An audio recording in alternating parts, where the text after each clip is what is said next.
Assalamualaikum warahmatullahi wabarakatuh. Salam sehat, salam semangat. Semoga hari ini anak-anak dalam keadaan sehat walafiat dan masih tetap semangat belajarnya. Semangat pagi, pagi, pagi, pagi, yes. Ya, bersama Ibu Trilestari, hari ini anak-anak akan mempelajari tema 2, Persatuan dalam Perbedaan, subtema 3, Bersatu Kita Teguh, untuk pembelajaran yang ketiga. Pada pertemuan hari ini, anak-anak akan mempelajari muatan pelajaran IPA dan Bahasa Indonesia. Untuk muatan pelajaran IPA, anak-anak diharapkan dapat menjelaskan tentang pelestarian tumbuhan dan hewan. Dan untuk muatan pelajaran Bahasa Indonesia, anak-anak diharapkan dapat menuliskan informasi penting teks bacaan menggunakan kalimat efektif. Siap belajar ya anak-anak? Mari kita mulai untuk muatan pelajaran IPA tentang pelestarian tumbuhan dan hewan. Anak-anak tentunya sudah pernah mempelajari bagaimana cara kita melestarikan tumbuhan dan hewan. Hari ini kita akan mempelajari kembali ya anak-anak. Nah, sebelumnya Bu Guru akan menampilkan beberapa tumbuhan dan hewan langka di Indonesia. Nah, Indonesia kaya akan tumbuhan dan hewan, tapi sayangnya beberapa tumbuhan dan hewan di Indonesia sudah terancam punah dan mengalami kelangkaan. Ya, ini adalah beberapa contoh tumbuhan langka di Indonesia. Ini tumbuhan apa anak-anak? Ya, ini adalah bunga Rafflesia arnoldi. Yang selanjutnya adalah kantong semar, betul. Ini adalah Edelweiss Jawa. Ini ada pohon ulin.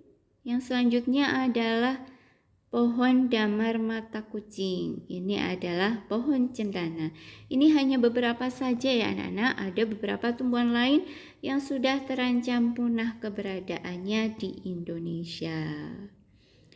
Nah, tentunya kita harus ikut serta dalam upaya melestarikan tumbuhan maupun hewan langka berikut ini.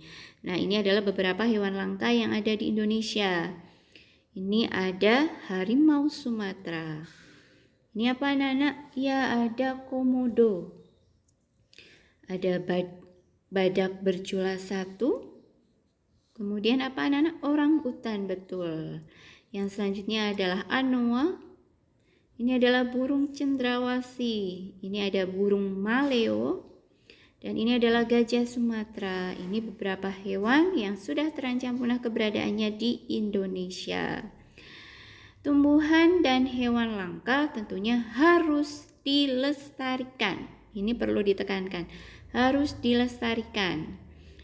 Tetapi tumbuhan dan hewan yang masih banyak jumlahnya pun juga harus dilestarikan supaya tidak ikut punah, tidak menjadi langka. Nah, manusia adalah pihak yang paling banyak memanfaatkan tumbuhan dan hewan.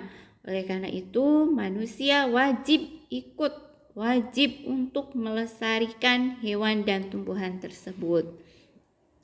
Nah, bagaimana cara melestarikan tumbuhan dan hewan? Anak-anak sudah pernah mempelajarinya ya. Mari kita ingat kembali beberapa cara melestarikan tumbuhan dan hewan. Yang pertama, ketika melakukan penebangan pohon dengan memperhatikan usia pohon. Yang kedua, tidak menggunakan peledak saat menangkap ikan. 3. Melakukan penanaman pohon atau budidaya hewan. Ketika kita sebagai manusia menemui hutan gundul, tentunya kita harus melakukan apa anak-anak? Iya, melakukan reboisasi, penanaman hutan kembali. Kemudian kita sebagai manusia juga harus mengurangi pembangunan di daerah yang terdapat ragam atau yang kaya akan tumbuhan dan hewannya. Nah, ini yang kelima tentunya dilakukan oleh pemerintah. Anak-anak masih ingat ya, ada pelestarian in situ dan pelestarian ex situ. Pelestarian in situ itu adalah pelestarian yang dilakukan di habitat asli hewan tersebut. Sedangkan pelestarian ex situ adalah pelestarian yang dilakukan di luar habitat asli hewan dan tumbuhan tersebut. Nah, yang selanjutnya, anak-anak silahkan pelajari kembali bagaimana cara melestarikan tumbuhan dan hewan. Siap ya? Untuk selanjutnya, mari kita pelajari tentang muatan pelajaran Bahasa Indonesia, bagaimana menuliskan informasi penting teks bacaan menggunakan kalimat efektif. Tentunya ketika anak-anak menuliskan informasi penting harus menggunakan kalimat efektif. Ini sudah berkali-kali Bu Guru ingatkan. Apa saja ciri-ciri kalimat efektif? Ya, ini ada 5 ciri-ciri kalimat efektif. Anak-anak tentunya sudah paham betul apa saja ciri-ciri kalimat efektif ya. Tentunya ketika menuliskan kalimat efektif, sudah kita bahas di pertemuan sebelumnya, harus menggunakan kosakata baku. Nah, yang akan Bu Guru tekankan hari ini yaitu kalimat efektif yang untuk menuliskan informasi penting setidaknya harus memiliki unsur pokok kalimat. Ada subjek, predikat, lebih lengkap lagi, lebih bagus, ada objek, ada keterangannya. Nah, ini yang akan Bu Guru tekankan hari ini. Silahkan hari ini anak-anak membaca teks bacaan tentang sang saka merah putih yang ada di buku paket tema 2 halaman 119. Hari ini anak-anak tugasnya menuliskan informasi penting menggunakan kalimat efektif dan Bu Guru tekankan untuk ciri kalimat efektif yang pertama. Nah, ini Bu Guru akan memberikan contoh untuk informasi penting yang ada di paragraf pertama. Nah, ini contoh menuliskan informasi pentingnya ya anak-anak. Setidaknya kalimat tersebut memiliki unsur pokok kalimat. Nah, ini yang akan Bu Guru contohkan untuk satu kalimat informasi penting. Nah, ini. Warna putih sang saka merah putih melambangkan jiwa manusia. Nah, ini tentunya memiliki unsur. Ini apa ya anak-anak? Iya, ini adalah subjeknya. Bu Guru singkat S ya, subjek. Kemudian yang ini adalah predikatnya, kata kerjanya predikat P. Nah, selanjutnya ini adalah jiwa manusia, ini merupakan objeknya. Silakan anak-anak ketika menuliskan informasi penting, ada subjek, ada predikat, ada objeknya. Itu akan lebih mudah dipahami oleh pembaca informasi penting yang anak-anak buat.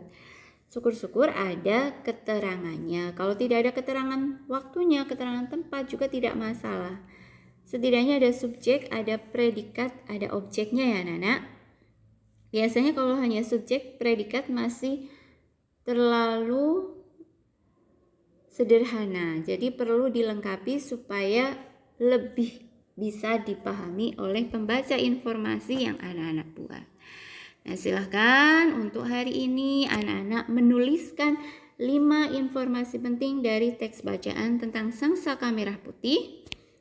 Ingat ya, menuliskannya seperti contoh yang Bu Guru tuliskan.